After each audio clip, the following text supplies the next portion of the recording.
دەچینە لای تەوەری یەکەمی بەرنمەکە دوێنێ وەکو ئاگادارن وەفدێکی هەرێمی کوردستان سەردانی بەغدادی کرد بۆ ئەوەی کە گفتوگۆ و تاوتوی چەند دۆسیەک سەبارەت بە بواری دارایی بکات یاخود کۆبوونەوەی لەگەڵ سەرۆکی دیوانی چاودێری دارایی و هەروەها جێگرەکەی و تاوتوێکردنی و دۆسیانەی کە پەیوەستن بە پێدانی داتاکان لەلایەن هەرێمی کوردستانەوە بە بەغدا بۆی کە دوجار ئەمە نیەتێکە بۆ ئەوەی کە نیەتێکەکەی ئەرێنیە کە حکومەت هەرێمی کوردستان و هەرێمی کوردستان دەیخاتە ڕوو بۆ ئەوەی کە بە شەفافانە مامەڵە لەگەڵ دۆسیەی دارایی هەرێمی کوردستان پرێ لەلایەن بەغداوە. هەروەها ئێمە لەم تەوەرەی بەرنمەکەیە باز لەسەرەوە دەکەین، باز لەسەر سەردانی وەفدەکە دەکەین و هەروەها باز لەوەش دەکەین کە پەیوەندی نێوان هەرێمی کوردستان و بەغدا و ئەو بابەتانەی کە تا ئێستا بە هەڵپەسێرایی ماونەتەوە لە نێوان هەردوولە بەشێکی بەرنمەکەش تەرخانەکەین بۆ قسەکردن لەسەر بابەتی دوایین زانیاری یاخود دوایین پێشات سەبارەت بە عێراق و چۆنێتی چارەسەرکردنی ئەو چەقبەستوی لە پرۆسی سیاسی عێراقدا ڕوویداوە. بۆ مەبەستە لە بەغداوە ڕاستەوخۆ بەڕێز سۆزان مانسۆر و تەبێژی فراکسیۆنی یەکێتی لە ئەنجومەنی نوێنەران لەگەڵمانایە. سۆزان خان سڵاو لێبێ بەیانیت باش. سەرەتا من ئەمێ بزانم ئەگەر بەڕێستانەوە زانیاری هەبێ سەبارەت بەوەی کە وەفدەکەی هەرێمی کوردستان تاوتوێ چیان کردووە. بەیانی ئێوە و بینەرە بەڕێزەکانتان باش لە هەموو لایەک. دیارە وەفدەکەی ئەم جارەی هەرێمی کوردستان وەفتێکی ڕفتێکی هەیە زیاتر بە بابەتی داراییەوە بەڕاستی ئەو بابەتیش زۆر زۆر گرنگە کە هەندێک مەلەفی دارایی هەرێمی کوردستان مەلەفی نەفت بە شەفافانە بەرچاوخان بۆ حکوومەتی عێراقی لە یاسای ئاسایشی خۆراکی ئەم جارە ئەبینین کە هەرێمی کوردستان بەداخەوە کە ئەو قسەیە ئەڵێم بێبەش بووین لە زۆربەی لە ئەو پارەیانە کە دابش کرابوو یەک لەسەر سێ کە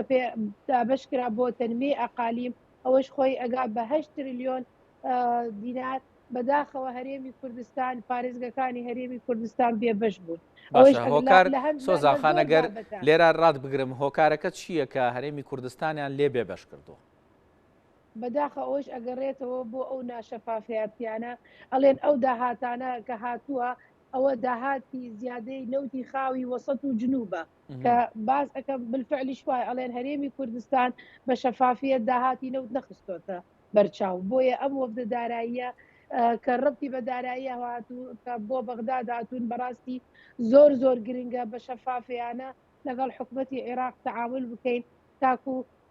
پارێزگاکانی ئێمە بێبەش نەبن لە ئەو یاسایانە ئەم یاسای ئاسایشی خۆراکە جێگەی موازنە ئەگرێتەوە معنای ئەوەیە ئێمە وەکو هەرێمی کوردستان لە زۆربەی لە خاڵەکانە بێبەش ئەبین لەبەر ئەوەی شەفافیت لە داهاتی دوای ئەوەی کە مەحکەمەی اتحادی بڕیارێکی دەرکرد دەربارەی نەوت و غازی هەرێمی کوردستان ئەڵێن ئەو داهاتانە بۆ حکومەتی عێراقی ئەڵێ بۆ ئێمە شەفاف نییە هیچ ئاگاداریەکمان نییە یان هیچ زانیاریەکمان نییە دەربارەی داهاتی نەوتی هەرێمی کوردستان ئەوەش خۆی لە خۆیان وای کردووە بەداخەوە کە هەرێمی کوردستان توش قەیرانێکی دارایی بێ ئەوەش ڕەبتێکی مباشری هەیە بە موچەی هاوڵاتیانە ئەو وەزعدارایە کە ئێستا ئەیبینین ئەو 200 ملیار دینارە کەمانانە ڕادستی هەرێمی کوردستان ئەکرێت تەسیرێکی مباشریشی هەیە بە تاکید لەسەر ئەوە. باشە ئەوەی وەفدەکە ڕایانگەاندووە دەڵێن ئەو دۆسیانەی کە ئەوان پێشکەشی بەغدایان کردووە ئەم جارە زیاتر جێ ڕەزامەندی بەغدا بووە و یعنی ئەوان زیاتر ئەم بابەتیان لێوەرگرتوون و هەوڵیش دەدرێت کە بەردەوامی بدرێ بەم شێوازە لە مامەڵەکردن لەگەڵ دۆسیەکانی هەرێمی کوردستان بە تایبەتی دۆسیەی دارایی پێ وایە ئەمە کاریگەری نابێت لەسەر ئەوەی کە لە داهاتووە ئەو کێشە داراییانەی لە نێوان هەرێمی کوردستان و عێراقا هەیە بەرەو چارەسەرکردن بەرێت بە تاکید ئەبێ بەرەو چارەسەرکردن بڕوا لەبەر ئەوەی بەغداد یا حکوومەتی مرکزی حجەتی ئەوەیە کە شەفافیت نییە یا ئاگای لە داهاتەکان نییە زانیاری داهاتەکانی نییە کە تۆ ئەم مەلەفانە تەسلیمی دەست حکوومەتی عێراقی بکە یان حکوومەتی مرکزی بە تاکید تەسیرێکی مباشر ئەبێ يعني او حالتك اما استياتيين او خيرانك تاعي او كاتا حكومتي مركزي حجتي ناميني برابر هريمي كردستان باشە ئەوەی کە باست کرد سەبارەت بەوەی کە لە هەندێک کاتە لە هەندێک مەلەفە لە هەندێک بڕیارە کە دەدرێ هەرێمی کوردستانی لێ بێ بەشەکرێ ئەنی لە کاتێکا کە ڕاستە ینی تا ئێستا حکوومەتی هەرێمی کوردستان لەگەڵ بەغدا نەگەیشتنەتە ڕێکەوتنیەک سەبارەت بە دۆسێدارایەکانیان بەڵام ئەمە ئەبێتە هۆی ئەوەی کە بەهانەیەک بێ بۆ حکوومەتی عێراق کە لە بابەتێکی گرنگی وەکو یاسای ئاسایشی خۆراکە هەرێمی کوردستانی لێ بێ بەشکە چکە لەگەڵەوە لەوانێ بەشێکی ئەو نەوتەش هەر مافی هەرێمی کوردستان بێ بەشێکی داهاتی و نەوتەش کە لای بەغدا مافی هەرێمی کوردستان بێ بەڵێ وایە ئەو یاسایە بەداخەوە سبەی لەوانەیە دەنگی لەسەر بدرێ سبەی دانیشتنی پەرلەمانی کوردستانە ئەگەرێکی زۆر زۆر گەورە هەیە دەنگ لەسەری بڕێت و ئەو یاسا بڕوات وەکو ئەوەی باسم کرد ئەم یاسایە جێگەی موازنە ئەگرێتەوە معنای ئەوەیە ئێمە وەکو هەرێمی کوردستان ناڵێم 100% بەڵام نزبەیەکی زۆر گەورە لەوانەیە 80% ئێمە بێبەش بین لەو یاسایە لەلایانی داراییەوە بەداخەوە ئەو بیانوە کە حکوومەتی مرکزی ئەیگرێ ئێمە ئەو بیانومانە وەکو هەرێمی کوردستان داوە بەدەست یعنی وەفدەکە ئێستا هاتوون بۆ ئێرە دەستیان خۆش بێ و لەشیان ساغ بێ بەڵام لەوانەیە درەنگ بێ یعنی بۆ ماوەی داهاتوو تەسیرێکی هەبێ بەڵام هیوادارم لە داهاتووە ئەم مەلەفانە بە شەفافیت تەسلیمی دەست حکوومەتی عێراق بکرێن حکوومەتی مرکزی تاکو ئەو بیانوە نمێنێکە حکوومەتی ئەم مرکزی ئەیگرێ باش بەرامبەر داهاتی هەرێمی کوردستان باشترین ڕێگە چارە ینی باشترین میکانزم چییە بۆی کە بتواندێت کە ئەو کێشانە بە تایبەتی کێشەدارایەکانی نێوان هەرێمی کوردستان و بەغدا بەرەو چارەسەرکردن بڕوات یعنی وەکو لە پەرلەمانی عێراقا دەبینن قسەی لایەنەکانی تری عێراق چییە سەبارەت بەوەی کە ڕێکەوتنێک یاخود لێک تێگەیشتنێک یاخود میکانزمێکی نوێ بدۆزرێتەوە بۆ پەیوەندیەکانی نێوان هەرێمی کوردستان و عێراق لایەنە کوردیەکان ئەبێ لە ناوی خۆیانە کۆک بن بەڕاستی ئەوەی ئێستا ئێمە بینیمان ئەبێ ئەم گفتوگوانە و ئەم وەفدانە بەردەوام بن داهاتەکان بە شەفافیت تەسلیمی دەستی حکوومەتی مرکزی بکرێ ئەوەی ئێمە ئەیبینین بەداخەوە لایەنەکان هەر چەند ناکۆک لایەنە سیاسەکان لە بینی خۆیانە بەڵام لەسەر ئەم خاڵەت کۆک بوون کە داهاتەکانی هەرێمی کوردستان شەفاف نییە تا هەرێمی کوردستان بێبەش بکرێ وەکو ئەوەی باسم کرد یەک لەسەر سێ لە بودجەی ئەو یاساییە تەرخان کرا بۆ تەنوێ ئەقالیمی پێئەڵێن بۆ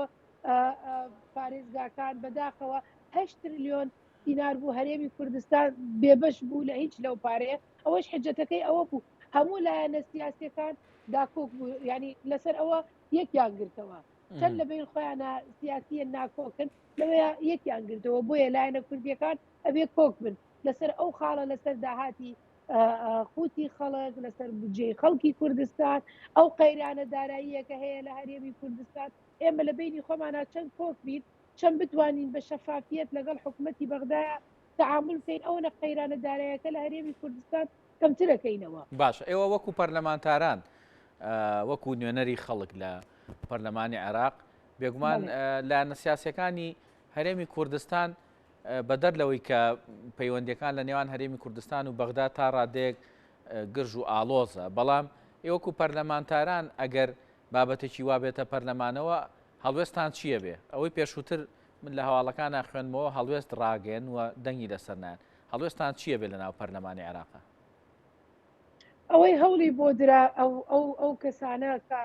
لە هەموو فراکسیۆنەکان ئەندامن لەو بژنەی داراییە هەوڵی ئەوەیاندا هەندێ لە حق حقوقی ئەوەی کە ڕەتی بە هەرێمی کوردستان هەیە داخلیکەن لەم لا یاساییە و بەڵام بەداخەوەکو ئەوەی باسم بکەن حجەتەکە حجەتێکی گەورەیە کە باس لە داهاتی نەوتی هەرێمی کوردستانەکان حکوومەتی بەغدا و لایەنە سیاسەکان ئەڵێن ئێمە هیچ شەفافیەتێکمان نییە لەو دەربارەیەوە یعنی حجەتەکە بە قووەتە بەداخەوە بۆیە ئەڵێم لە داهاتە وەکو لایەنە کوردیەکان هەوڵی ئێمە هەوڵی ئەوە ئەدەین وەکو پەرلەمانتاران هیوادارن لە داهاتوو ئەو هەوڵە زیاتر بێ کە ئەوەی ڕبتی بە داهاتی هەرێمی کوردستانەوە هەیە ڕبتێکی مباشری بە قوتی خەڵکەوە هەیە بە بودجەی خەڵکەوە بە موچەی خەڵکی کوردستانەوە بە داهاتی ڕۆژانەی خەڵکی کوردستانەوە هیوادارم هەمومان وەکو لایەنە کوردیەکانیە وەکو پەرلەمانتاران داکوک بین لەسەر ئەوەیە بەڕ ئێمە دەنگی خەڵکی کوردستانی لێرە من دەمەوێت پرسیاری ئەوە بکەم کە ئەو بابەتانی کە لە نێوان هەرێمی کوردستان و لە نێوان حکوومەتی عێراقا هەیە ئەو دۆسیانی کە هەیە تەنها دۆسی دارایی نییە خود دۆسی نەود نییە کۆمەڵک دۆسی تریژێ بە هەڵپەسێرایی ماونەتەوە لە نێوان هەردوو لادا بۆ ئەمەیان چی بکرێ و چۆن مامەڵە بکرێ لە گەڵ حکوومەتی عێراق بۆ ئەوەی چارەسەری بابەتەکە بکرێ و لە پەرلەمانی عێراقیشا چۆن کاری لەسەر بکرێ ببورن خەتەکە بچرا ئەتەرنێت و کارەباکەیش وەکو وەزع سیاسیەکەی عێراقی استقرار بەچاو نبینێ بەداخەوە ئەو چق بەستە سیاسیە کە لە عێراق هەیە بە تاکید لە هەرێمی کوردستانیش هەیە تەسیرێکی مباشری لەسەر هەمومان هەیە دانوستاکان ئەڵێن بەردەوا من بەداخەوە تا ئێستا هیچ دیار نییە هیچ مبادرەیەک نییە لەسەر ئەرزی واقع ئێمە خۆشحاڵ بووین وتی باشە لە هەرێمی کوردستان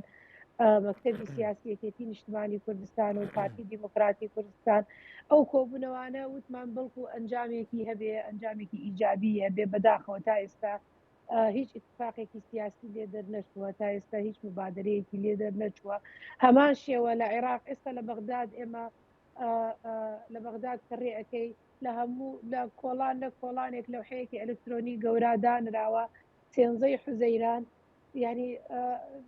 سێنزەی حوزەیرانیش ئەو کاتەیە کە مختەبە سەدر داینا وتی تا مانگی ئەچمە معارەزەوە دوای مانگێک ینی کەس نازانێ ئەو سێنزە حوزەیرانە وەکو نوعێک تهدید ئەبینێ وەکو چییە خەڵکەکە هەمووی پرسیاری ئەوەکە ئەو سێنزە حوزەیرانە مەقسەدیان چییە پێی بەداخەوە ئەوەی ئەیبینین تاکو ئێستا چەقبەستەکە هەر بەردەوامە ئەو چەقبەستە سیاسیە ئەو عنادە سیاسیە هەر بەردەوامە تا ئێستا هیچ حلێک نییە لەسەر ئەرضی واقع ئێمەش وەکو هەرێمی کوردستان ئەکید بەس لەگەڵ ئەو مشکلەی سیاسیە کە لە عێراق ئێمەش بە هەمان شەوە مشکلەمان هەیە لەبەر ئەوەی ئێمەش لایەنە کوردیەکان لە بینی خۆمان کۆکنین بەداخەوە باشە یعنی کاتە ئەوەی کە ئەیبینن ئێوە لە بەغدا وەکو تۆش ئاماژە و پێکرد ئاماژە هەیە بۆ سیانزەی حوزەیران ینی کاتە ئاماژە هەیە بۆ تێکچوونی بارودۆخەکە ینی ئاماژە هەیە بۆی کە بنبەستی زیاتر بێتە ئاراوە احتیمالێکی زۆر گەورە هەیە ینی تا ئێستا کەس تێناگە ئەو لەو ئەلکترۆنیانە کە لە هەموو لایەن هەڵواسراوە مەقسەد چییە لەوەیە ینی ئەتوانی بەلایەنێکی ئیجابیەوە بێت احتیمال لایەنی ئەوەیش هەیە کە وەزعەکە تێک بچێ بەداخەوە تەنها ئەوەی ماوە بە هیواداری کە وەزعەکە باش ببێتەوە بەڵام لە هیوا زیاتر لەسەر ئەرزی واقع هیچ شتێک نیە باشە با من دوا پرسیار بکەم سۆزاخان ینی ئەگەر ئەم بابەتە بەم شێوەیە بەردەوام بێ و ینی ڕاستە پەرلەمان کۆبوونەوەکە ڕاستە ئەندامانی پەرلەمان دەچنە هۆڵی پەرلەمان و هەندێک بابەت گفتوگۆ دەکەن بەڵام خۆتە زانی حکوومەتێکی کار بەڕێکەرە ئێستا لە بەغدا لە عێراق و توانای زۆر بابەتی نییە یەکلای بکاتەوە تەنانەت پەرلەمانیش لە بەرەوەی حیزبەکان لەوێ ڕۆڵیان هەیە ناتوان هەنێ بابەت هەیە لێکلای بکەنەوە ئەگەر وا بێ ئەمە لە بەردەم هەرزێنانی پرۆسی سیاسیان لە عێراقا بڵێ نەک هەندێ بابەت بەڵکو و زۆربەی لە بابەتەکان ناتوانین یەکلا بکەینەوە لەوانەیە هەندێ شت بەسیت کە ڕەتی بە ژیانی ڕۆژانەوە هەیە توانین دەنگی لەسەر بین ئەو یاسای ئاسایشی خۆراکەکە ئەوە جێگەی موازنە ئەگرێتەوە یعنی تاکو ئێستا وەکو مقتەرح لەلایەنی پەرلەمانەوە تەقدیم کراوە بەڵام پەرلەمان ناتوانێت هیچ مقتەرحی تەقدیم کە تەبعاتی دارایی لەگەڵا بێ ئەگەڕێتەوە بۆ حکومەتی تەصریف ئەعمال حکومەتی تەصریف ئەعمالیش دەسڵاتی ئەوەی نییە کە هیچ قانونێ بەڕێ بخات یعنی وەزعەکە بەڕاستی چەقبەز بووە ئەگەر حل نەکرێ بەم شێوە بڕوە ئەگەری گەورە ئەوە هەیە کە پەرلەمان حل بێت بەڕاستی باشە زۆر سپاس بۆ بەڕێز سۆزان مەنسوور تەبێژی فراکسیۆنی یەکێتی لە ئەنجومەنی نوێنەرانی عێراق سپاس بۆی کە بەشداریت کرد لە ئەم بڕگەی بەرنمەکەیە.